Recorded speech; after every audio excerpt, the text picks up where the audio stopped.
So hello students and welcome to P2SP classes. So সবাই বলো কেমন আছো? আশা করি সবাই ভালো আছো, ঠিকঠাক আছো আর সুন্দরভাবে অঙ্ক প্র্যাকটিস করতে থাকছো। আচ্ছা, আগের ক্লাসে আমরা করেছিলাম কোষে দেখি 1.1 গুলো সমাধান, আমাদের গণিত প্রকাশ বই ক্লাস 9-এর। আর আজকের আমরা করব কোষে দেখি 1.2 এর সমাধান তারপরেরটাতেই। আর প্রত্যেকটা অঙ্ক আমরা খুব সহজে সমাধান করার চেষ্টা করব। ঠিক আছে, A to Z ক্লাসটা দেখো, আর তার সাথে সাথে এই ক্লাসের যে পিডিএফটা সেটা পেয়ে যাবে টেলিগ্রাম চ্যানেলে। ঠিক আছে, আর সাথে কিছু যদি তোমাদের ডাউটস থাকে আমাকে জিজ্ঞেস করার মতো, সেটা টেলিগ্রাম চ্যানেলে করতে পারো, লিংক ডেসক্রিপশনে দেওয়া রয়েছে। আর আমি মনে করি যে অঙ্কগুলো করাবো তার পিডিএফ নেওয়ার থেকে বেস্ট হয় তোমরা যদি নিজেরা নোট ডাউন করে নাও, সেটা কিন্তু একদম বেস্ট। ঠিক আছে, সো আর কথা না বাড়িয়ে চলে আসা যাক আজকের একদম প্রথম অঙ্কটাতে। তাহলে দেখো কি বলেছে, এখানে কি খুঁজতে হবে, আমাদের সত্য আর মিথ্যা খুঁজতে হবে। তাহলে সেটাই আমরা খুঁজতে লাগি। কিরকম নিজেদের একটু মনে হচ্ছে না ফেলুদা ব্যোমকেশ তারা কি করে, সত্যি কোনটা বা মিথ্যা কোনটা কে কি বলছে সেগুলোকে খুঁজে বার করে। তাহলে আমরাও এখানে একটু গোয়েন্দা হয়ে যাই নিজেদের মতো করে, অঙ্কের গোয়েন্দা। দেখা যাক, সো অঙ্কের গোয়েন্দারা প্রথম প্রশ্নটা কি বলেছে দেখো, দুটি মূলদ সংখ্যার সমষ্টি সর্বদা মূলদ সংখ্যা হবে। তো নিশ্চয়ই মনে আছে মূলদ সংখ্যা কাদের বলে, যাদের পি বাই কিউ আকারে লেখা যায়। পি আর কিউ দুটোই পূর্ণ সংখ্যা হতে হবে, দুটোই পূর্ণ সংখ্যা হতে হবে। আর যেখানে Q not equals to zero, মানে নিচেরটা মানে হর শূন্য হতে পারবে না, সেগুলো সবই মূলদ সংখ্যা। তাহলে যে কোনোই দুটো মূলদ সংখ্যা নাও না কেন, ধরো আমি যদি নিই 3 আর 4, দুটোকে যদি যোগ করি 7, আর একটা মূলদ সংখ্যা। আমি যদি নিই 3 আর -4, -4 একটা ঋণাত্মক, আমাদের কি হচ্ছে মূলদ সংখ্যা আসছে, মানে মূলদ সংখ্যাই হচ্ছে। ঠিক আছে, -4 একটা বলতে গেলে ঋণাত্মক পূর্ণ সংখ্যা। তো মূলদ সংখ্যাই হচ্ছে, দুটোকে যদি যোগ করি তার মানে কি -1 হচ্ছে, যেটাও একটা মূলদ সংখ্যা। তার মানে এটা সত্যি অবশ্যই। তোমরা নিজেরা বাড়িতে হাজার একটা সংখ্যা নাও, যা খুশি নাও, 0.5 নাও, 2/7 নাও, যা খুশি নাও, দুটো মূলদ সংখ্যা যোগ করো, সবসময় কি পাবে, মূলদ সংখ্যা। তার মানে এটা কি হচ্ছে, সত্য। ঠিক আছে, সো গোয়েন্দারা আমরা প্রথমটা পেয়ে গেছি, আমাদের মিশনের প্রথমটা সাকসেসফুল হয়ে গেছে, সত্য। পরেরটা দেখা যাক, দুইয়েরটা কি বলেছে, দুটি অমূলদ সংখ্যার সমষ্টি সর্বদা অমূলদ সংখ্যা হবে। আচ্ছা, অমূলদ সংখ্যা মনে আছে? নিশ্চয়ই মনে আছে, যেগুলোকে পি বাই কিউ আকারে লেখা যায় না। কিউ, পি আর কিউ পূর্ণ সংখ্যা, Q not equals to zero. যেমন, যেমন আমি যদি বলি √3 একটা অমূলদ সংখ্যা। আচ্ছা, দুটি অমূলদ সংখ্যার সমষ্টি সর্বদা অমূলদ সংখ্যা হবে, দেখি তো। একটা √3-এর সাথে আরেকটা √3 আমরা যোগ করি, কি পাই আমরা দেখি। তাহলে √3 √3 যোগ হলে কি হয়, 2√3। আরে দেখো না, যোগ হওয়া মানে কি, তুমি যোগ করছো, তোমাকে আমি একটা √3 দিলাম, তোমাকে আরো একটা √3 দিলাম, বলো তো তোমার কাছে কটা √3 থাকবে? তোমার কাছে দুটো √3 থাকবে। এখানে না আমরা কি ভুল করি জানো, এটা যখন যোগ করি আমরা এরকম করে দিই, যেটা আমরা লিখি 6। এটা করবে না, কোনো মতে এটা করবে না, এটা এরকম হয় না। তুমি ভাবো না, তোমার কাছে একটা √3 আছে, আমি একটা √3 দিলাম, তোমার কাছে কটা √3 হলো? তোমার কাছে দুটো √3 হলো। তাই তো হলো, খুব ভালো হলো। তো এটা বোঝা গেছে। তাহলে কি এটা সত্য বলেছে দুইয়েরটা? 2√3ও তো একটা অমূলদ সংখ্যাই আসছে রে, তাই না? কিন্তু দেখো তো একটু, ধরো আমি একটা সংখ্যা √3 নিলাম, একটা অমূলদ সংখ্যা। আর একটা অমূলদ সংখ্যা যদি আমি -√3 নিই, দেখি তো কি পাই আমরা। দেখো, √3 প্লাসে মাইনাসে -√3, এবার তো শূন্য হয়ে যাচ্ছে। আরে তোমাকে একটা √3 দিলাম, আবার সেটাই আমি নিয়ে নিলাম, তোমার কাছে কটা √3 থাকবে? একটাও না, শূন্যটা। আর শূন্য একটা মূলদ না অমূলদ? শূন্য একটা মূলদ সংখ্যা। কেন? শূন্যর নিচে যা খুশি তুমি লিখতে পারো, 0/1 মানেও শূন্য, 0/2 মানেও শূন্য। তাই তো, যে কোনো পূর্ণ সংখ্যা বসাতে পারো শূন্য ছাড়া, তার মানে এটা মূলদ সংখ্যা হচ্ছে। তাহলে দেখো, দুটো অমূলদ সংখ্যা যোগ করলাম, পেয়ে গেলাম মূলদ সংখ্যা। তাহলে কি, দুটো অমূলদ সংখ্যা যোগ করে অমূলদও আসতে পারে, দুটো অমূলদ সংখ্যা যোগ করে মূলদও আসতে পারে, দুটোই হতে পারে। কিন্তু এখানে একটা টার্ম দেখো কি বলেছে, সর্বদা। জিনিসটা সর্বদা হচ্ছে নয়, তাহলে এটা কি হচ্ছে, মিথ্যা হচ্ছে। ঠিক আছে, তিনেরটা দেখি। তিন কি বলেছে, দুটি মূলদ সংখ্যার গুণফল সর্বদা মূলদ সংখ্যা হবে। হয় কি? কি মনে হচ্ছে? আচ্ছা, দুটো মূলদ সংখ্যা বলো তো। ওই 3 আর 4ই নিয়ে আমরা, একটা 3 আর 4, দেখো তো দুটোকে গুণ করে দেখো তো কত হয়, 3 4-এ 15। হুম কে জানে কত হয়। আচ্ছা, আরেকটা কাজ করি আমরা, 3-এর সাথে আমরা -4ও গুণ করি, 3 4 12, প্লাসে মাইনাসে মাইনাস হলো। তাহলে তো মূলদই আসছে। এটা সত্য না মিথ্যা? এটা সত্য। 3-এরটা আমাদের সত্য বলেছে। বলো, এই অবধি কি বোঝা গেছে কি যায়নি? অবশ্যই বোঝা গেছে। ঠিক আছে, নোট করে নিয়েছ? Very good. তাহলে পরেরটায় আসা যাক। আসা যাক 1-এর 4-এ। 1-এর 4-এ আমরা দেখি কি বলেছে। তাহলে 4-এরটা বলেছে দুটি অমূলদ সংখ্যার গুণফল সর্বদা মূলদ সংখ্যা হবে। দুটি অমূলদ সংখ্যার গুণফল, ঠিক আছে। তাহলে নিই না, দেখো দুটো অমূলদ সংখ্যা, আগেরটাই কি নিয়েছিলাম, একটা সংখ্যা √3 নিয়েছিলাম, আরেকটাও নিয়েছিলাম √3। দেখি তো গুণ করে। তাহলে দুটোই তো আছে রুটের মধ্যে, দুটো 3ই তো আছে রুটের মধ্যে। তাহলে এরকম থাকলে কি জানি, দুটো সংখ্যার থেকে বর্গমূল হচ্ছে। তাহলে দুটো সংখ্যার থেকে একটা সংখ্যা বেরিয়ে যাচ্ছে। তাহলে দুটো অমূলদ সংখ্যা আমরা গুণ করলাম, কি পেলাম, মূলদ সংখ্যা। তাহলে কি এটা ঠিক বলেছে দুটি অমূলদ সংখ্যার গুণফল সর্বদা মূলদ সংখ্যা হয়? ভাবো ভাবো ভাবো। ভাবতে শেখো তোপসে। আচ্ছা দেখো এখানে কি বলেছে, সর্বদা। দেখি তো সেটা সর্বদা হয় কিনা, আরেকটু ভাবি আমরা। তাহলে আরেকটুই যদি ভাবতে হয়, ধরো একটা সংখ্যা নিলাম √3 আর আরেকটা সংখ্যা নিলাম √5। 3 5 কত হয়, 25। হুম হুম 3 5 15। আমি আবার 14 কেন লিখছি, সরি, 3 5 15, এক কমিয়ে দিচ্ছি আমি। ঠিক আছে, তাহলে তো এখানে দুটো মূলদ সংখ্যা গুণ করে একটা মূলদ সংখ্যাই হচ্ছে। ঠিক বলেছে এটা? হুম হুম হুম এখানে বলেছে কি পরিষ্কারভাবে, কথাটা কি লেখা আছে, সর্বদা। কিন্তু সর্বদা তো সেটা নয়, তার মানে এটা কি হবে, মিথ্যা। এটা হচ্ছে মিথ্যা। বলো, ক্লিয়ার? একদম ঠিক আছে। আসা যাক পরেরটাতে। তাহলে পরেরটা কি আছে দেখি আমরা। পরেরটা আছে আমাদের, এটা হলো 1-এরটা, তাই তো? সরি, 1-এরটা না, 4-এরটা। 4-এর পর আমাদের কত হয়, 5 হয়। কি বলেছে, প্রতিটি মূলদ সংখ্যাই বাস্তব সংখ্যা হতে পারে। কখনো প্রতিটা মূলদ সংখ্যাই বাস্তব হতে পারে? আচ্ছা দেখি, আমরা জানি বাস্তব সংখ্যা দুভাগে ভাগ করা যায়, জানি। বাস্তব সংখ্যা, ঠিক আছে, দুভাগে ভাগ করা যায়। একটা হচ্ছে মূলদ সংখ্যা, মূলদ সংখ্যা, আর আরেকটা হচ্ছে অমূলদ সংখ্যা। ঠিক আছে, বাস্তব সংখ্যা দুটো ভাগ করা যায়, মূলদ অমূলদ। তাহলে এখানে কি বলেছে, প্রতিটি মূলদ সংখ্যাই বাস্তব সংখ্যা। তাহলে যাই মূলদ সংখ্যা নিই না কেন, সে কার মধ্যে আছে, কার আন্ডারে আছে, বাস্তব সংখ্যার। সত্যি না মিথ্যা বলো, সত্যি না মিথ্যা? আমি বলবো না, তোমরা বলো। সত্যি, মিথ্যা? সত্যি, একদম ঠিক বলেছো। তাহলে কি বক্তব্যটা বা বিবৃতিটি কি সত্য? হুম হুম আচ্ছা সত্য বলো তো, কার ওয়াইফের নাম ছিল, কোন গোয়েন্দার ওয়াইফের নামে সত্য আছে? জানো তোমরা? কমেন্টে লেখো দেখি কে কে জানো। যেহেতু আমরা গোয়েন্দা হয়ে গেছি, সত্য মিথ্যা খুঁজে বার করছি। আর পুরো নামটাও তো দেখো দেখি যদি জানো, একজন বিশিষ্ট বাঙালি গোয়েন্দার স্ত্রীর নাম সত্য। দেখি, মানে সত্য দিয়ে শুরু।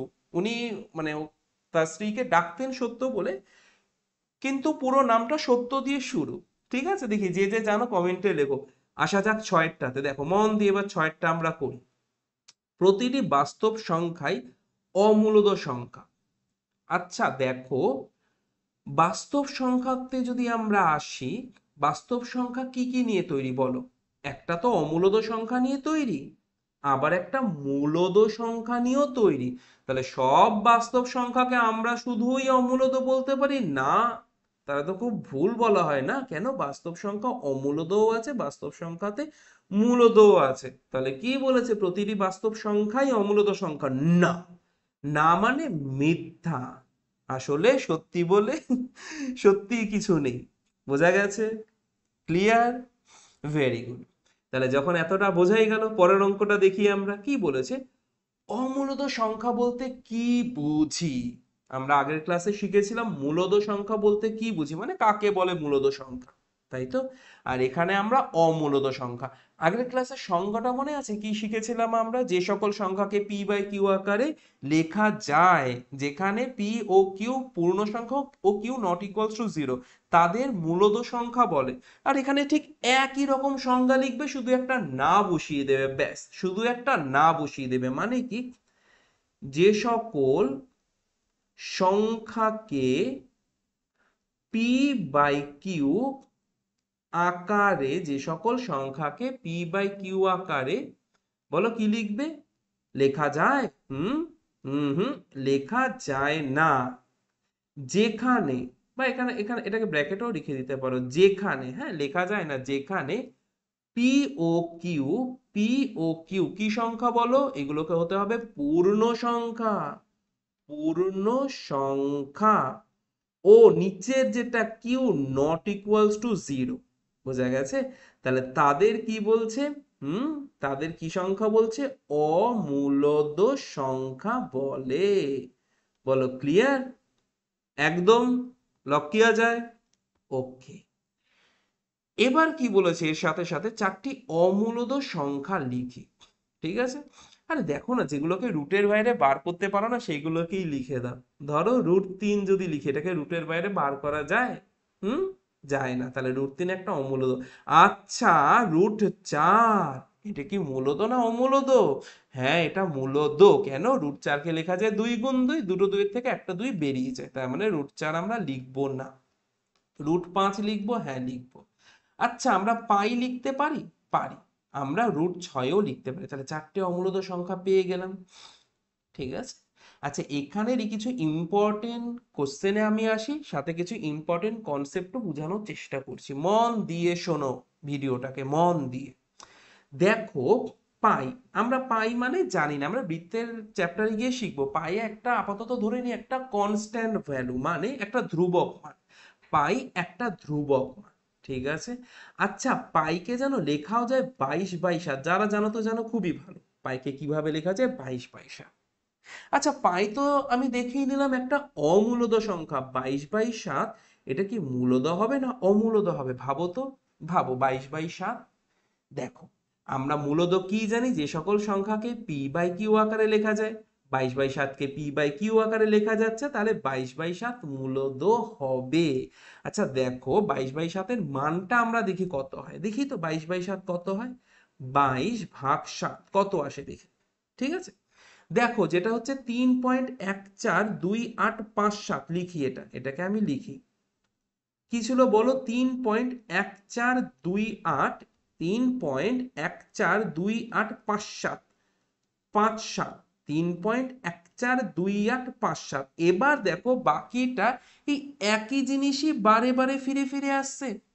মন দিয়ে দেখো, দেখো দেখো দেখো, 3.142857, আবার 142857, 142857, আবার 142857। এটা কখনো শেষ হবে না, কিন্তু একই জিনিস বারবার ফিরে ফিরে আসছে, মানে এইটাকে আমরা কি বলতে পারি? আবৃত দশমিক সংখ্যা। আবৃত দশমিক সংখ্যাও কিন্তু মূলদ সংখ্যা। কিন্তু পাইয়ের মানটা যদি দেখি আমরা, দেখো যদি আমরা পাইয়ের মানটা দেখি, মন দিয়ে দেখো, হ্যাঁ পাই, পাই মানে দেখো 3.141592653587 এরকম চলতেই থাকছে, চলতেই থাকছে, চলতেই থাকছে। তোমাদের বাড়িতে ডিকশনারি আছে? জানো, ওই ডিকশনারির মতো একটা বই আছে যেখানে পাইয়ের মান লেখা আছে, কিন্তু সেখানেও সেই মান শেষ নয়, অবিরাম চলতে থাকছে, আর কোনো সংখ্যা ধরে বারবার ফিরে ফিরে আসছে না। তাহলে অনাবৃত দশমিক সংখ্যা হচ্ছে। আর যেখানেই সেটা অনাবৃত হবে সেটাই হয়ে যাবে অমূলদ। ঠিক আছে? তাহলে অনেক সময় প্রশ্ন আমরা দেখো পাই আর 22/7কে একই মান বলি, কিন্তু তারা একই নয়, কাছাকাছি একই। তাই অনেক সময় পাইয়ের জায়গাতে আমরা 22/7 ধরে অঙ্ক করি। যারা করনি আমরা শিখবো, আমরা কিছুদিন বাদেই আমরা শিখবো, আমাদের বৃত্তের চ্যাপ্টারে আছে। শুধু এখানে বোঝার জন্য ইম্পর্টেন্ট কনসেপ্টটা বুঝে নি। অনেক সময় প্রশ্ন থাকে, বলো তো দেখি ভেবে, পাই কি একটা মূলদ না অমূলদ সংখ্যা? 22/7 কি একটা মূলদ না অমূলদ সংখ্যা? ঠিক আছে? তাহলে 22/7 আমরা পেয়ে গেছি, এটা একটা মূলদ সংখ্যা, কিন্তু পাই একটা অমূলদ সংখ্যা। অমূলদ সংখ্যা কি হবে? অনাবৃত দশমিক সংখ্যা হবে, যেরকম √3। তোমরা নিজেরাই বাড়িতে দেখো, √5, এগুলো সব অনাবৃত দশমিক সংখ্যা। বোঝা গেছে? Very good. তাহলে পরেরটাতে আসি। 3। তাহলে 3-এরটাতে কি বলেছে দেখি। কি বলেছে? নিচের সংখ্যাগুলির মধ্যে কোনগুলি মূলদ এবং কোনগুলি অমূলদ, কোনগুলি মূলদ এবং কোনগুলি অমূলদ সংখ্যা লিখি। মূলদ মানে যেগুলোকে আমরা ব্র্যাকেটের বাইরে বার করতে পারবো, অমূলদ মানে ব্র্যাকেট বলি, রুটের বাইরে বা রুটের বাইরে বার করতে পারবো, অমূলদ যেগুলোকে পারবো না। এক একটাই দেখি আমরা √9। আচ্ছা, সবসময় না এইগুলোকে মৌলিক উৎপাদকে ভেঙে দেবো। কিসে ভাঙবো? মৌলিক উৎপাদক। ঠিক আছে, সো ভাঙা যাক। √9 কে কি লিখতে পারি বলো? কি লিখতে পারি? 3 × 3। দুটো তিনের থেকে একটা 3 বার করতে পারি, সেটাই তো জানি যখন আমরা বর্গমূল করি, তাই না? বর্গের উল্টো হয়। তাহলে দুটো একই সংখ্যার থেকে একটা সংখ্যা লিখবো। 3 একটা মূলদ সংখ্যা, √9 একটা মূলদ সংখ্যা। এটা একটা আমাদের মূলদ সংখ্যা হলো। বোঝা গেল? গেল। তাহলে দেখা যাক তো দুয়েরটা করা গেল কিনা। আমি তোমাদের এটাও বলবো, আমি তো করে দিচ্ছি, তার আগে যখন কিছুটা বুঝতে পারছো ভিডিওটাকে পজ করো, করে নিজে একবার চেষ্টা করো। ঠিক আছে, দেখো অঙ্ক আর কিচ্ছু না, আগেটা যেরকম সত্য মিথ্যা বলতে গিয়ে কি বললাম, তোমাকে ইনভেস্টিগেট করতে হবে, শার্লক হোমস হতে হবে, তাই তো? এখানেও তাই, যে কোনো অঙ্কই তাই, তোমার কাছে শুধুমাত্র প্রশ্নটা আছে, সমাধান তোমাকে করতে হবে। মানে প্রত্যেকটা অঙ্ক কতটা ইজিলি নিজেকে গোয়েন্দা ভেবে করা যায়। গোয়েন্দারা কি করে? সত্যের সন্ধান করে, আমরাও সেটা করব অঙ্কগুলো করতে করতে। সত্য মানে কি? যেটা উত্তর আসছে, লাস্টে গিয়ে কে খুনি, কে কি করেছে সেই উত্তরটা বার করছে, আর এখানে গিয়ে আমরা অঙ্কের উত্তরগুলো বার করছি। সো মাথাটাকে খাটা। হুম, দুইয়েরটা দেখি আমরা। দুইয়েরটা কি বলেছে? √225। এমনি ভাগ পদ্ধতিতে বর্গমূল মনে থাকলে খুবই ভালো। 225 কার বর্গ সেটাও মনে থাকলে খুবই ভালো। নয়তো এইভাবে ভাঙিয়ে নাও, উৎপাদকে বিশ্লেষণ করে নাও। 5 দিয়ে কাটা মানে 5 দিয়ে ভাগ করা যায়, যায়। 4 5 20, 21 22, 2 25, 5 5 25। আবার 5 দিয়ে 5 9 45, 3 দিয়ে 3 তিরিখে 9। ঠিক আছে, সো লিখে ফেলো কি কি আছে এখানে। 5 × 5 × 3 × 3। তার মানে কি হচ্ছে দেখো, প্রথম দুটো পাঁচের থেকে একটা 5 লিখবো, পরের দুটো একই রকম ভাবে, পরের দুটো তিনের থেকে কটা 3 লিখবো? একটা 3 লিখবো। 3 পাচ্ছে 15। তার মানে উপরে রুট নেই, রুট বেরিয়ে গেছে, মানে এটা হয়ে গেল মূলদ সংখ্যা। বোঝা গেছে? Very good. তাহলে দেখা যাক তো তিনেরটা দেখি। তিনেরটা কি বলেছে? তিনেরটা বলেছে √7। স্টুডেন্ট, √7 তো একটা নিজেই মৌলিক সংখ্যা। আর কি কোনোভাবে লেখা যায় এটাকে? যায় না। তাহলে √7 কি হবে? একটা অমূলদ সংখ্যা। ব্যাস, এটাকে রুটের বাইরে তো বার করাই যায় না, তাহলে এটা কি? অমূলদ সংখ্যা। আচ্ছা, আমরা একটু আগেই শিখলাম অমূলদ সংখ্যা মানে যেগুলো অনাবৃত্ত দশমিক হবে। তাহলে দেখা যাক তো এই √7 যে মানটা আমরা পাই সেটা অনাবৃত হয় কি না। দেখো কি মান আছে? 2.64553110606459059050 কিছু কি ফিরে ফিরে আসছে? আসছে না। তার মানে এটা অবশ্যই অমূলদই হবে। রুটের বাইরে বার করতে পারছো না, অমূলদ। ব্যাস, আর কিচ্ছু দেখার দরকার নেই। ক্লিয়ার? Very good. আচ্ছা, এবার আসা যাক পরেরটাতে। এবার আসা যাক, কোন কালিটা নিই বলো তো? এই কালিটা নিই। সো চারেরটাতে, 4, মন দিয়ে দেখো চারেরটা কি বলেছে? √50। √50। তাহলে 50কে আমরা কিভাবে ভাঙাতে পারি? 5 × 10। 10কে কিভাবে ভাঙাতে পারি? 5 × 2। এটাই তো 50 হলো, তাই না? এবার দেখো তাহলে এখানে দুটো পাঁচের থেকে তো মনে হয় একটা 5 বেরিয়ে আসছে। বলো বলো বলো, দুটো পাঁচের থেকে তো একটা 5 বেরিয়ে আসছে। 2 কি দুটো নিয়ে বসে আছে? না, 2 তো সিঙ্গেল আছে। তার মানে সেটা থাকবেই বেচারা রুটের মধ্যে। ঠিক আছে, সো এটা কি হলো তখন? আর এটা মানে এটা মূলদ না ছিল, নাই বা থাকছে, এটা কি? বেচারা অমূলদ। ঠিক আছে, বোঝা গেছে? তাহলে লাস্টেরটা করি আমরা। লাস্টেরটা করি, পাঁচেরটা। 5। তাহলে দেখা যাক পাঁচেরটা কি যেন বললো। বললো √100। কত কঠিন একটা প্রশ্ন দিয়ে দিয়েছে, √100।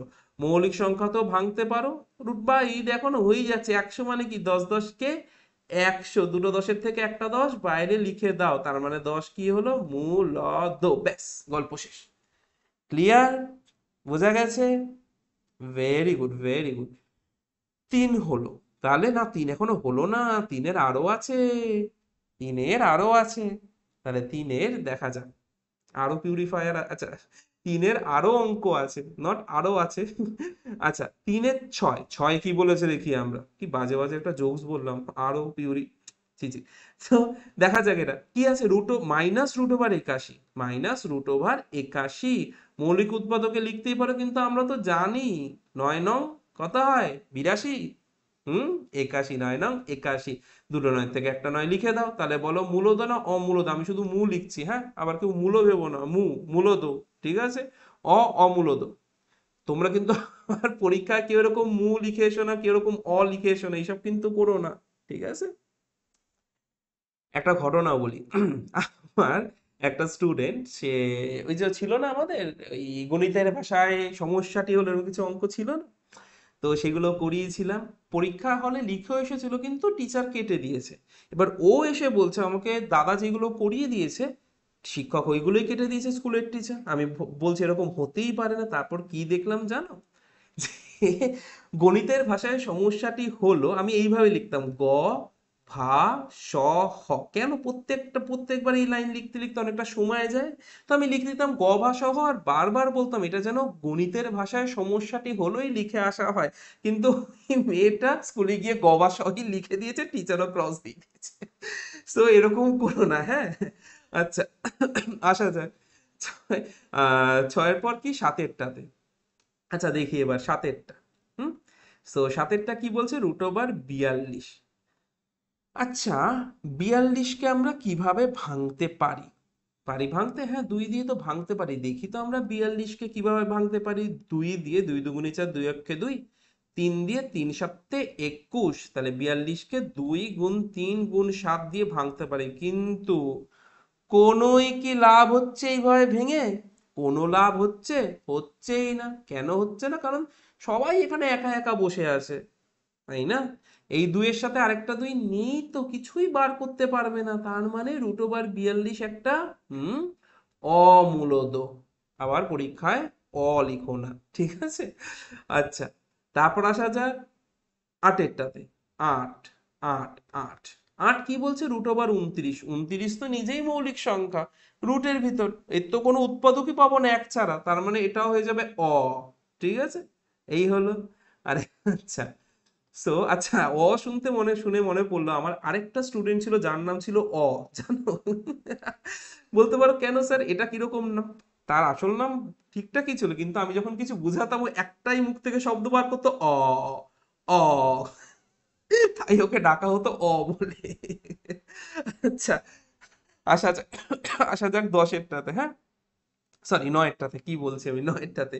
-√, একের পর কটা শূন্য আছে, 3টে শূন্য, মানে 1000, ঠিক আছে।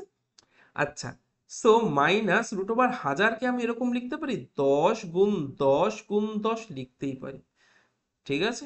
আর আমি বলবো সবসময় কিন্তু যতটা পারবে মৌলিককেই ভেঙে নেবে, এখানে 10 10 দিয়ে হয়ে যাচ্ছে।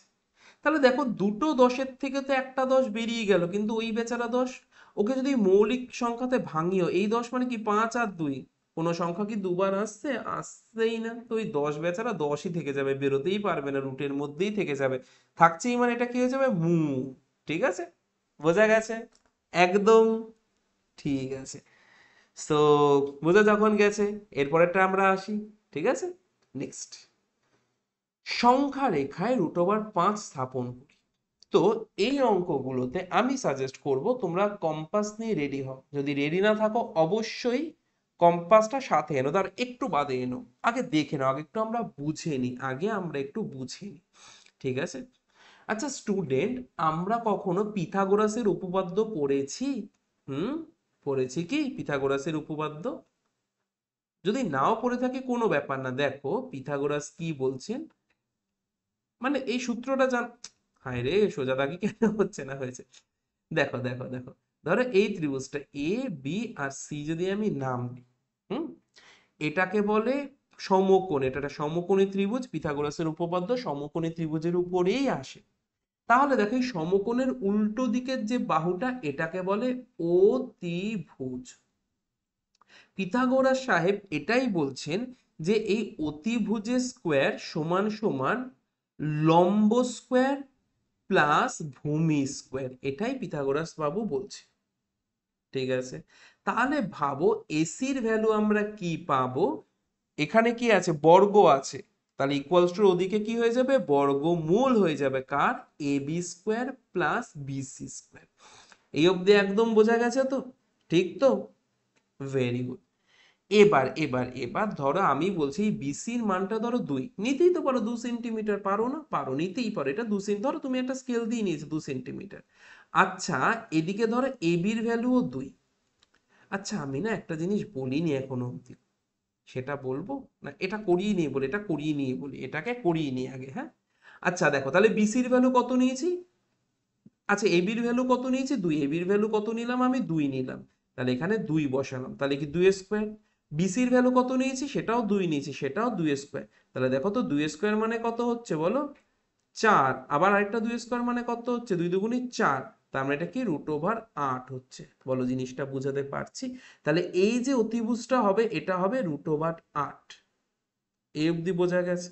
আচ্ছা, একই জিনিস তোমরা নিজে একটু করো তো। ধরো আমি 2 এর বদলে, মন দিয়ে শোনো, মন দিয়ে শোনো, মন দিয়ে শোনো, আমি যদি এখানে 1 নিই আর এখানে যদি 2 নিই, যদি আমি নিই বা আমি উল্টোটা করি, আমি এখানে 2 নিই, মানে এটা 2 একক করেছে আর উপরেরটা 1 একক করেছে, মানে এটা 1 সেন্টিমিটার এবি। দেখো ছবি দেখে বোঝা যাবে না, এটা হাতে আঁকা ছবি, স্কেল টেল দিয়ে করিনি। শুধু মানগুলোকে আমরা পরিবর্তন করি, ঠিক আছে? মানগুলোকে আমরা পরিবর্তন করে দেখি তো কত আসতে পারে, একবার দেখি আগে। এটা যখন এটা বোঝাই গেছে, তাহলে একবার মানগুলো পরিবর্তন করে দেখি। দেখো আমি এবি কত বলেছি, এখানে এবি 1 বলেছি, তাহলে এখানে 1 স্কোয়ার প্লাস বিসি কত নিয়েছি? বিসি কত নিয়েছি? 2 নিয়েছি, তাহলে প্লাস 2 স্কোয়ার। 1 স্কোয়ার মানে 1, 2 স্কোয়ার মানে 4, 4 আর 1 কত হয়? 5 হয়।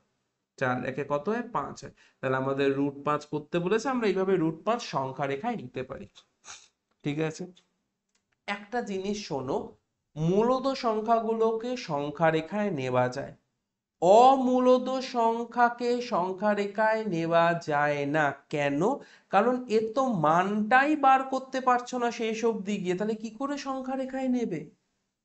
তাহলে √5টা কি একটা অমূলত সংখ্যা? কিন্তু সংখ্যা রেখায় আমরা এইভাবেই নেব। ধরো আমি বলছি √5 যেটা আছে, ঠিক আছে? দেখো, ধরো আমি আমি বলছি √3, আমি বলি √3, মন দিয়ে দেখো, √3 আমি যদি বলি, মন দিয়ে দেখো, সো এটাকে আমি কি বলতে পারি? 1.732 বলে চলতেই থাকছে। তার মানে এর যে মানটা নিশ্চয়ই 1 পয়েন্ট, মানে কি 1.7 মানে কি 1 এর থেকে বড়, 2 এর থেকে ছোট। তার মানে 1 আর 2 এর মাঝামাঝি কোনো একটা জায়গাতে হবে √3 এর মান। মানে আমরা জিনিসটাকে অ্যাপ্রক্স নেব, ঠিক আছে? আমরা একটা সম্ভাব্য জায়গায় বলবো, যদি হতো এরকম জায়গায় √3 বসানো যেত। তার মানে এইগুলো যে সংখ্যা রেখায় স্থাপন করছে, এগুলো কিন্তু অ্যাকুরেট নয়, এগুলো কিন্তু একদম প্রপারটা নয়। মানে যদি হতো ওরকম জায়গাতেই কোথাও √3 থাকবে, ঠিক আছে? সো এবার যদি তোমরা কাটা কম্পাস নিয়ে রেডি না থাকো, ভিডিওটাকে এখানে পজ করো, কাটা কম্পাস নিয়ে আসো আর আমার সাথে করতে থাকো। হুম? আচ্ছা, তোমার যে স্কেলটা আছে, স্কেলটা দিয়ে একটা সোজা লাইন নাও, যত ইচ্ছা, 6 সেন্টিমিটার, 7 সেন্টিমিটার, যা ইচ্ছা একটা সোজা লাইন নাও, নিলে। আচ্ছা, আমরা কি করছি? √5 করতে গেলে কি কি লাগবে? 2 লাগবে আর ওখানে 1 লাগবে, এইটুখানে যেন মাথায় থাকে, হ্যাঁ? আচ্ছা, সোজা লাইন নেওয়া হয়েছে, ভেরি গুড। এবার একটা কাজ করো, এটাকে মার্ক করো। ধরো এটাকে মার্ক করছো 0, তাহলে 0-র পরেরটা কত হবে?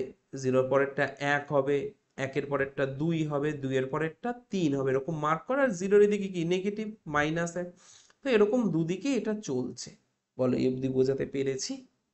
পেরেছি। এবার দেখো ভূমিটা কত কত, যদি আমাদের 5 পেতে হয়। আচ্ছা, এই গ্যাপিং গুলো যেন ঠিকঠাক নেওয়া হয়, ঠিক আছে? এই গ্যাপ গুলো যেন ঠিকঠাক নেওয়া হয়, আমার মতো এরকম আন্দাজে না, ঠিক আছে? আমাকে বলতেই পারো যে দাদা কি করে এরকম নেব। মন দিয়ে দেখো, কম্পাসটা এখানটায় বসাও, কম্পাসের মাথাটা একটা মানে একটা নির্দিষ্ট জায়গা অবধি নিয়ে আসো, আর সেই মানটা দিয়ে বারবার কাটতে থাকো। মানে কম্পাসটা এখানে বসিয়েছো, কম্পাসের যে সূচের দিকটা আছে 0-র উপর বসাও, বসিয়েছো। পেন্সিলটা নিয়ে কম্পাসের যে সূচটা আছে এরকম বসিয়ে দাও, পেন্সিলটা নিয়ে এরকম একটা কাটো, 1 হলো। এই মানটাই আবার কম্পাসটা এখানটায় বসাও, পেন্সিলটা নিয়ে আবার কাটো, 2 হলো। কম্পাসটা আবার এখানটায় বসে এদিকে কাটো, -1 হলো। বোঝা গেছে? মানে এই মানগুলো সংখ্যা রেখার উপর আমাদের ঠিকঠাক নিতে হবে। হলো? আচ্ছা, এবার দেখো যে এখান থেকে এই অবধি 1 নেব না 2 নেব, কি করে বুঝবো? দেখো আমরা যে ছবিটা এঁকেছি, নিচে কত লিখেছি? এই √5 আসতে গেলে নিচে কত নিতে হয়েছে? 2 একক নিতে হয়েছে। তাহলে 0 থেকে কত অবধি নেব? 2 অবধি নেব। ঠিক আছে, 2-এর উপর একটা লম্ব অঙ্কন করো। অবশ্যই তোমার কম্পাস দিয়ে লম্ব অঙ্কন করতে আমরা পারি তো, এরকম কেটে নিয়ে, আমরা জানি তো এরকম কেটে নাও। ঠিক আছে, নিয়ে এরকম কাটো, এই কাটো, কেটে একটা লম্ব অঙ্কন করো, কম্পাসটা দিয়ে একটা লম্ব অঙ্কন করো। হুম, বলো বুঝাতে পারছি? এর উপর একটা 90 ডিগ্রি অঙ্কন করে বাড়িয়ে দাও, যত ইচ্ছা সোজা বাড়িয়ে দাও, একটা লম্ব অঙ্কন করে সোজা বাড়িয়ে দাও, একটা লম্ব অঙ্কন করো। বলো বোঝা যাচ্ছে কি যাচ্ছে না? হুম, এরকম একটা লম্ব অঙ্কন করে জিনিসটাকে এরকম সোজা বাড়িয়ে দাও। ঠিক আছে, ক্লিয়ার এতটা? Very good. এবার দেখো এই এবি কতটা, এই এবির মানটা কতটা কতটা কতটা, এটা কতটা, 1। এবি কত? 1। 1 কি করে পাবো? কম্পাসটার সূচটা মানে নিডলটা এখানটায় বসো, আর কম্পাসের মাথাটা আবার এই অবধি নাও, তোমার হিসাব মতো তো এতটা 1, তোমার হিসাব মতো তো এতটা 1, মানটা নিয়েছো এতটার মান নাও তোমার কম্পাসটা দিয়ে, মান নেবা হয়েছে। Very good. কম্পাসটা এবার এই 2-এর এখানে বসাও, 2-এর এখানে বসে ওই একই মান, এই 0 থেকে 1 অবধি যতটা নিচে একই মান কেটে নাও, এই একই মান কেটে নাও। নিয়েছো তো? ঠিক তো? ঠিক আছে, এবার দেখো এই দুটোকে জুড়িয়ে দাও, এই দুটোকে জুড়িয়ে দাও, এই দুটোকে মিশিয়ে দাও। হ্যাঁ, এই দুটোকে মিশিয়ে দাও। তাহলে এই যে মানটা পেলাম, এটা কার মান? √5-এর মান। কেন? এখানে 2 আছে, এখানে 1 আছে, এটা একটা 90 ডিগ্রি সমকোণী ত্রিভুজ হয়েছে, অতিভুজের মান আমরা বার করা শিখে গেছি, কিন্তু এটাকে এখনো সংখ্যা রেখায় নেওয়া হলো না, এখনো অবধি হলো না। তাহলে একটা কাজ করো, এই √5-এর মানটা আমাদের নিতে হবে। √5-এর মানটা আমরা কি করে নেব? কম্পাসটাকে এখানে বসাও, মানে কম্পাসের যে সূচের দিকটা, সরু দিকটা এখানে বসাও, পেন্সিলটাকে এখানে বসাও। বসালে বুঝতে পারছো তো? কম্পাসটার একটা এই দিকটায় বসাও, আর পেন্সিলের দিকটা এখানটায় বসাও, পেন্সিলের দিকটা বসিয়েছো, মানটা পেয়েছো। Very good, very good. ঠিক আছে, উঠিও না কিন্তু, উঠিও না। এই মানটা পেয়েছো, এই রকম একটা একটা বৃত্তচাপ অঙ্কন করো ওখান থেকে। এই যে যেই জায়গাটায় হয়েছে ওখান থেকে একটা বৃত্তচাপ অঙ্কন করো। আবারও বলছো, যদি না বুঝে থাকো, কম্পাস কম্পাসটা কম্পাসটা তো এরকম তো, এই দিকটা সূচের দিকটা রেখেছো, আর এই দিকটা পেন্সিলের দিকটা রেখেছো, এই দিকটা তোমার পেন্সিলের দিকটা এই দিক এখানটাতে রয়েছে, আর সূচের দিকটা এখানটাতে। এবার এরকম তো করতেই পারো, এটাকে এরকম টেনে দিতে পারো তো, ব্যাস টেনে দাও। দিয়েছো টেনে?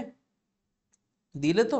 Very good. এবার নাম দিয়ে দাও, যেটা জিরো, মূল বিন্দুটাকে অরিজিন ওই বলে। হ্যাঁ, আমি না কম্পাসটা, আমার এত সুন্দর আঁকা কম্পাসটা মুছে দিই।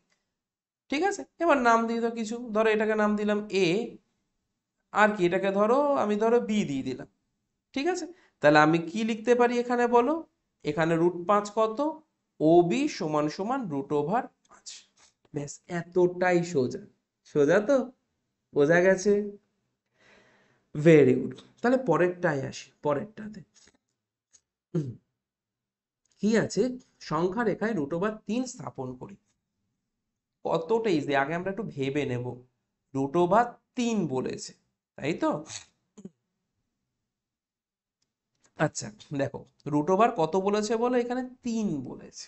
হুম, দেখো আমি একটা কাজ করি, মন দিয়ে শোনো, মন দিয়ে। আচ্ছা, আমি করতেই থাকি, করতে করতে বুঝি, আমরা একদম নিট অ্যান্ড ক্লিন করতে করতে বুঝি। তোমরা রেডিও আছো? আর আগেরটা একটু বোঝাও গেছে? তাহলে করি আগে। তাহলে আগে একটা লম্বা করে দাগ টেনে দাও। দিয়েছো? Very good. এবার একটা কাজ করো, 0 নাও, 1 নাও, 2 নাও। ঠিক আছে, তাহলে এদিকে কি নেবে? নিশ্চয়ই -1 নেবে। আমাদের সংখ্যা রেখা বসে, সংখ্যা রেখাটা হলো। হ্যাঁ, আচ্ছা, একটা কাজ করো, এই একের উপর, এই একের এখানে একটা 90 ডিগ্রি অঙ্কন করো, একের মাথায় একটা 90 ডিগ্রি অঙ্কন করো, আর লাইনটাকে বাড়িয়ে দাও। লাইনটাকে 90 ডিগ্রি অঙ্কন করে লাইনটাকে বাড়িয়ে দাও, যত ইচ্ছা বাড়িয়ে দাও। ঠিক আছে, মানে এটা বোঝার মতো, এরকম কোনো না পুরো খাতা জুড়ে বাড়িয়ে দিলে সেটাও নয়। হ্যাঁ, নিজে বুঝে একটা বাড়িয়ে দাও। হলো? আচ্ছা, কম্পাসের সূচটাকে এইদিকে বসাও, আর পেন্সিলের দিকটা এখানটায় বসাও, এই 0 থেকে 1 ঘরের মানটাকে নাও, 0 থেকে 1 ঘরের মানটাকে নাও। বলো নিয়েছো? সত্যি? তাহলে কম্পাসের সূচটাকে 1-এ বসিয়ে এই মানটাকে কেটে নাও, যতটা মান নিয়েছো 0 থেকে 1 অবধি অতটা কেটে নাও। আমি কি একটু বড় একটু বেশি নিয়ে নিলাম, ওই যাই হোক হাতে করছি তো, ঠিক আছে। ধরো এইরকম এইরকম 0 থেকে 1 অবধি মানটা নিয়ে নাও। নিয়েছো, দুটোকে টেনে দাও, দুটোকে টেনে দাও, শুধু আগে টানো। হ্যাঁ, এখানেই কিন্তু আবার শুরু মানে বলতে মানে ইয়ে করো না যে বাহ কি সুন্দর অঙ্কটা হয়ে গেল, নয়। এখানে কিন্তু লাফিও না তোমরা, হ্যাঁ, কারণ আমি জানি এইটুকুনি তোমরা খুব বুদ্ধিমান।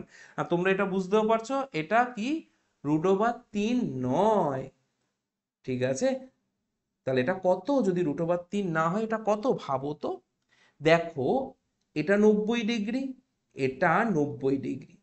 90 ডিগ্রির উল্টোটা কি হয়, অতিভুজ হয়। আচ্ছা যদি আমি নাম দিয়ে দিই, ধরো এটাকে যদি নাম দিয়ে দিই ও, এটাকে যদি নাম দিয়ে দিই এ, তাহলে এটা আমাদের কি হচ্ছে, বি হচ্ছে।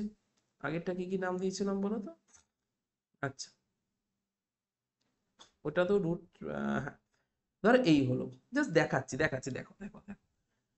তাহলে ও বি মানে অতিভুজটা, অতিভুজ কি করে বার করবো, √ কি করবো আমরা এখানে বলো, ও এ square plus A B square করবো, তাই তো। আচ্ছা ও এ, ও এ কত, এটা কত, 1 ঘর নিয়েছে মানে এটা 1 স্কোয়ার।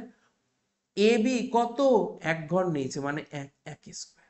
তাহলে 1 স্কোয়ার প্লাস 1 স্কোয়ার কি হয়, √2 হয়। √3 কি পেলাম, পেলাম না। তাহলে আমরা কি পেয়েছি মাথায় রাখো, আমরা কি পেয়েছি, √2 পেয়েছি, আমরা কি পেয়েছি, √2 পেয়েছি। তাহলে স্যার এটা কেন করা হলো, √2 কেন করা হলো, বলে মানে এখানে তো বলেছে √3, এটা কি ভুল হলো, নয়, ভুল তো একদমই নয়। তা আমি শিখিয়ে দিচ্ছি, মন দিয়ে দেখো স্টুডেন্ট। দেখো এটা করো তো দেখি √, এটা করো তো দেখি √2a² প্লাস 1 স্কোয়ার, করো তো দেখি।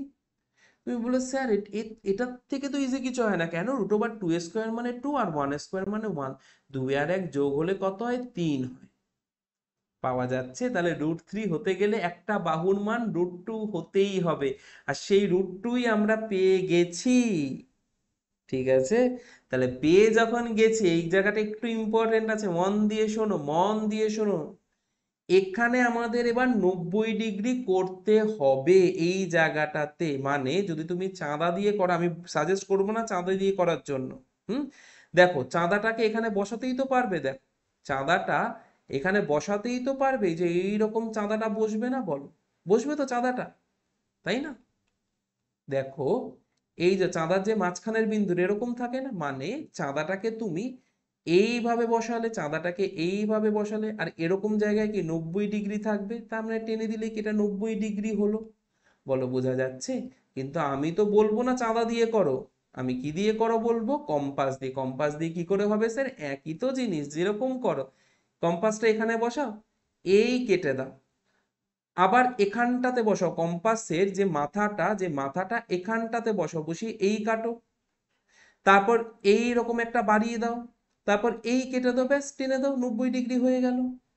বোঝাতে পারছি, যারা এখনো বোঝেনি তাদের জন্য আরেকবার আমি বলছি, যেরকম 90 ডিগ্রি করো কম্পাস দিয়ে সেরকমই, হ্যাঁ, কম্পাসটাকে এখানটাতে বসিয়ে দাও, বসিয়ে এই রকম ঘুরিয়ে দিলে, দ্বিতীয়টা কোথায় বসাবে, কম্পাসের যে সূচটা আছে, যে নিডলটা আছে এখানটায় বসালে, যেটা আমি অ্যারো করলাম, ধরো আমি এখানে ধরো পি নাম দিলাম, এখানে বসাবে, বসিয়ে এই একবার কাটলে 60 ডিগ্রি হলো, এই আবার কেটে বাড়িয়ে দাও 120 ডিগ্রি, 60 আর 120-র মাঝেই কে থাকে 90, মানে এবার কম্পাসের নিডলটা এখানে বসিয়ে এই কেটে দাও, ব্যাস টেনে দাও, হয়ে গেল, হয়ে গেল, কত ইজিলি হয়ে গেল 90 ডিগ্রি হলো।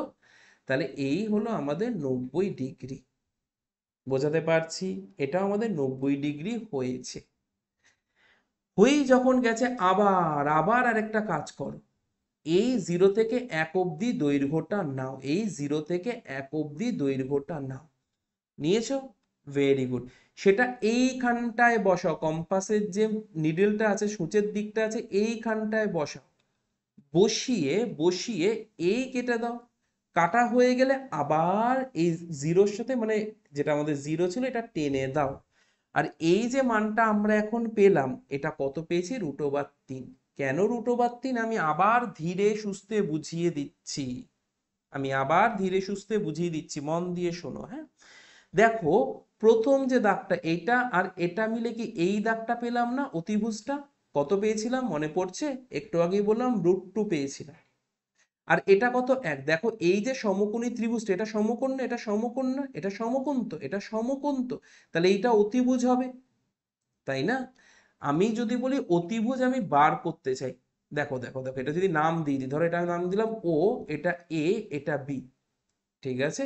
ও এ বি ত্রিভুজটা দেখো, এই যে ও এ বি এইরকম একটা ত্রিভুজ আসছে না, বলে এইরকম একটা ত্রিভুজ আসছে না, ও এ আর বি, এটা 90 ডিগ্রি, এটা আমাদের 90 ডিগ্রি, এটা কত √2 আর এটা 1, তাহলে অতিভুজ কি এখানে 90 ডিগ্রির উল্টো দিকেরটা মানে ও বি, তাহলে ও বি আমরা কি করে বার করব, √ওভার কি করব বলো, একবার ও এ স্কোয়ার করবো আর একবার এ বির স্কোয়ার করব, তাহলে ও এ মানে কত √2 এ স্কোয়ার করবো, তারপরে 1 এ স্কোয়ার করবো, √2 এ স্কোয়ার মানে কি 2, 1, 2 এর আগে কত হয় 3, পেয়ে গেছি, ঠিক আছে?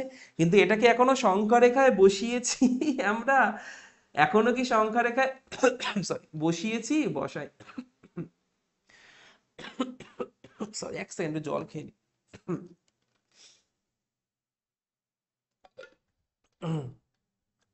সো এখানে ছিলাম, সংখ্যা রেখায় বসিয়েছি, বসাইনি, তাহলে সংখ্যা রেখা আমরা কি করে বসাবো? আবার তোমার সেই কম্পাসটা নিয়ে নাও যেটা দিয়ে এতক্ষণ ধরে করে যাচ্ছ, কম্পাসের যে একদম শার্প দিকটা আছে এখানে বসো, আর পেন্সিলটা এখানে বসো, বুঝতেই তো পারছো কিভাবে বসাবে কম্পাসটা, তাই তো? এই মাপটা নাও, নিয়ে এখান থেকে এরকম ঘুরিয়ে দাও, বুঝলে? ওখান থেকে ওরকম ঘুরিয়ে দাও, দিয়েছো ঘুরিয়ে, ব্যাস। তাহলে এটা যেটা আমরা কি পেয়েছিলাম √3, সেটাই এখানটায় পেয়ে গেলাম √3, মানে সংখ্যা রেখে আমরা √3 নিলাম। বলো বোঝা গেছে? ঠিক তো? তাহলে যদি আমরা নাম দিয়ে দিই, ধরো এটা আমরা ও দিলাম, আর এটাকে ধরো আমি এ দিলাম, বা এ তো পরে পাচ্ছি, এটাকে না পরে দিই, আগে এটা পেয়েছিলাম, এটাকে ধরো এ দিলাম, ওটাকে বি দিলাম, এটাকে ধরো সি দিলাম, তাহলে আমি কি লিখতে পারি এখানে, ও সি ইকুয়ালস টু √3, কত 3। ক্লিয়ার? একদম। ওকে, ক্লিয়ার যখন হলো, এর পরেরটাতে আমরা আসি। পরেরটাতে কি বলেছে, একই সংখ্যা রেখায় √5, √6, √7, √6, √8, √11 স্থাপন করি। বাপ রে বাপ, কত কিছু বলেছে এখানে, ঠিক আছে? আচ্ছা, দেখো √5 কি করতে পারবে বলো? ইজিলি করতে পারবে, ইজি না √5 করাটা? আচ্ছা আগে সংখ্যা রেখাটা আমরা করি, আগে আমরা সংখ্যা রেখাটা করি, এই হলো, ঠিক আছে? এই হলো একটা লম্বা করে দাগ টেনে নাও, অনেক কিছু নিতে হবে এখানে, তাই তো? ঠিক আছে, আচ্ছা, তাহলে এখানে যদি 0 দিই, তাহলে 0, 1, 2, 3, আর ওদিকেও করে নিই আমরা, হুম হুম হুম, 0, -1, -2, -3, আমি কিন্তু বলেছি এগুলো যেন ঠিকঠাক থাকে, গ্যাপিং গুলো, ঠিক আছে? আচ্ছা √5 করতে গেলে একটু আগেই করলাম আমরা, নিচে কত অবধি নেব, নিচে 2 ঘর অবধি নেব, আর উপরে 1 ঘর অবধি নেব, এরকম এখানে 90 ডিগ্রি করে উপরে 1 ঘর নেব, মনে পড়ছে? পড়ছে। তাহলে এরকম উপরে ওই 90 ডিগ্রি করে বাড়িয়ে দিলাম, বা চাঁদা দিয়ে আমি সাজেস্ট করব না, কম্পাস দিয়ে করাটাই বেটার। তাহলে এরকম 1 ঘর কেটে নিলাম, তাহলে এই আমাদের কত হলো, প্রথমটা বলো √5, বলো এই অবধি বোঝা গেছে? আচ্ছা দেখো তো √6, দেখো মন দিয়ে দেখো, √6 যেটা আমরা কি এইভাবে পেতে পারি, দেখো তো, √5 প্লাস 1 স্কোয়ার, হ্যাঁ √5 স্কোয়ার মানে 5, প্লাস 1 স্কোয়ার মানে 1, 5 আর 1 6, তাহলে আমরা ভূমিটা পেয়ে গেছি। তাহলে ভূমির উপর একটু আগে দেখালাম, একই রকম ভাবে এখানে 90 ডিগ্রি অঙ্কন করো, করে 1 ঘর কাটবে, কেন 5-এর সাথে 1, তাহলেই √6, তাহলে এই টেনে দাও, এটা আমরা কত পাচ্ছি √6, আর এটাকে তো আমরা নিশ্চয়ই সংখ্যা রেখায় নিতে পারবো, শিখিয়েছি তো, এইটা নিয়ে নেওয়া মানে √5 নিয়ে নিলাম, পরেরটা এরকম টেনে দেওয়া মানে কম্পাস দিয়ে, সেটা কত √6 আমরা নিলাম। এই টানাগুলো তো শিখিয়েছি কিভাবে নেবে এতক্ষণ ধরে, তাই তো? বলো বোঝা যাচ্ছে? আচ্ছা √7, দেখো তো √7 আমি এরকম লিখতে পারি, √6 প্লাস 1 স্কোয়ার, হ্যাঁ √6 মানে 6, 1 স্কোয়ার মানে 1, 6 আর 1 কত হয় 7, মানে আবার আবার এখানে 90 ডিগ্রি আমাদের অঙ্কন করতে হবে, করে ওই 1 ঘর অবধি নিতে হবে, নিয়ে আবার টেনে দিতে হবে, ঠিক আছে? তাহলে আমরা কত পাবো এখানে, বলো √7 মতো হবে, তাহলে সেইটাকে আবার টেনে নামিয়ে দাও, সেটা আমরা √7 সংখ্যা রেখায় নিলাম। এবার কি আছে -6, তাহলে মাইনাস মানে বাদিকে করব, তাই তো? তাহলে -6 মানে কি সেই -5 তো আগে করতেই হবে, তাহলে -5 করতে গেলে নিচে -2 অবধি নিতে হবে, আর উপরে কত ঘর 90 ডিগ্রি করে 1 ঘর নিতে হবে, নিয়ে দুটোকে টেনে দাও। তাহলে এটা আমাদের কত হলো -5 হলো, এটা আমাদের কত হলো -5 হলো, -5 √5 সরি। আবার কি করতে হবে এখানে বলো, সরি, এখানে 90 ডিগ্রি করে বাড়িয়ে দাও, 1 ঘর কেটে নাও, কেটে আবার টেনে নাও, তাহলে এটা কত হবে আমাদের বলো, √, -√6। ঠিক আছে, তো এরকম তো টেনে দিতে পারবি, সেটা আমি বলছি না। আচ্ছা জানো -√8 করতে গেলে না √7 করতেই হবে, ঠিক আছে? তাহলে এখানে আবার √7 করতে গেলে কি দরকার হবে বলো, এরকম আবার 90 ডিগ্রি করে নাও, করে এরকম টেনে নাও, এটা কি হবে তাহলে -√7 হবে, আবার √8 করতে গেলে আবার টেনে নাও 90 ডিগ্রি, টেনে টেনে এরকম টেনে দাও, তাহলে এটা আমাদের হবে -√8 করে, এই টেনে দিলেই -√8 এর মানটা তুমি সংখ্যা রেখায় নিতে পারবে, ঠিক আছে? আচ্ছা √11 -√11, দেখো তো আমরা √11কে এরকম লিখতে পারি বলো তো, 9 যোগ, আমি এরকম লিখতে পারি 9 যোগ 3 লিখতে পারি বলো √11? হ্যাঁ লিখতে পারা যায়। বা এইভাবে তো আমরা করতে পারি 8 9 10 11, বা এইভাবে দেখো একটু ইজিয়ার হয়ে যাবে, মানে 9 মানে কি হচ্ছে বলো 3 স্কোয়ার হচ্ছে, আর 3 মানে কি √3 স্কোয়ার হচ্ছে, তাই না? দেখো দেখো দেখো দেখো দেখো, ধীরে ধীরে করি, ধীরে ধীরে করি, ধীরে ধীরে করি। দেখো আমরা একটা কাজ করি, -3 অবধি প্রথমে নিই, তাহলে -3 অবধি নিলাম, একই রকম ওখানে ওই 90 ডিগ্রি করে 1 ঘর কেটে দাও। তোমরা বলতেই পারো স্যার পরীক্ষায় এত কিছু কি করে করবো, বিশ্বাস করে এটা পরীক্ষায় দেবে না। হ্যাঁ আলাদা আলাদা দিতে পারে, √6 দিতে পারে, √7 দিতে পারে, একসাথে এরকম খিচুড়ি করে দেবে না, ঠিক আছে? এইটুকুনি আমাকে বিশ্বাস করতেই পারো, কারণ আমার নামই আছে বিশ্বাস, সৌরভ বিশ্বাস আমার নাম। সো এটা, এটাকে টেনে দাও এরকম, এটাকে এরকম টেনে দাও, এটাকে এরকম টেনে দাও, হায় রে কপাল, এটাকে এরকম টেনে দাও, হায় রে টানতেই পাচ্ছি না। তো এটাকে এরকম টেনে দাও, তাহলে বলো তো এটা কত হবে, নিচে 3 অবধি আছে আর উপরে 1 ঘর অবধি আছে, তাহলে কি করব √, নিচে 3 ঘর মানে কি 3 স্কোয়ার, উপরে 1 ঘর মানে কি 1 স্কোয়ার, 3 স্কোয়ার মানে 9 আর 1 √10, তার মানে এটা আমাদের -√10। এবার ভাবো তো √11 বলেছে, আমরা করতে পারি √10 স্কোয়ার প্লাস 1 স্কোয়ার, কারণ √10 স্কোয়ার মানে 10, 1 স্কোয়ার মানে 1, √11। সো এখানে আবার 90 ডিগ্রি করে আবার একটা ঘর নিয়ে এই টেনে দিলে এটা হবে -√11, এটাকে টেনে দাও হয়ে যাবে, ঠিক আছে? সো এতটাই বড় এই অঙ্কটা, আর সম্ভবত এটাই শেষ অঙ্ক ছিল, হ্যাঁ এটাই আমাদের শেষ অঙ্ক ছিল। সো আশা করা যায় তোমরা ক্লাসটাকে বুঝতে পেরেছো পুরোপুরি, এনজয় করতে পেরেছো। আর লিঙ্ক তো টেলিগ্রামে পেয়ে যাবে, আর টেলিগ্রামে যুক্ত হয়ে যাও, কেন কিছু ইম্পর্টেন্ট যদি কোশ্চেন থাকে যেগুলো মনে হয় আসতে পারে, সেগুলো সব আমি টেলিগ্রাম ডিসকাস করবো, ইভেন তোমাদের ডাউট থাকলে আমাকে ডাইরেক্টলি টেলিগ্রামে জিজ্ঞেস করতে পারবে। সো ওখানে জুড়ে যাও, নিচে ডিসক্রিপশনে লিঙ্ক দেওয়া রয়েছে। বোঝা গেছে?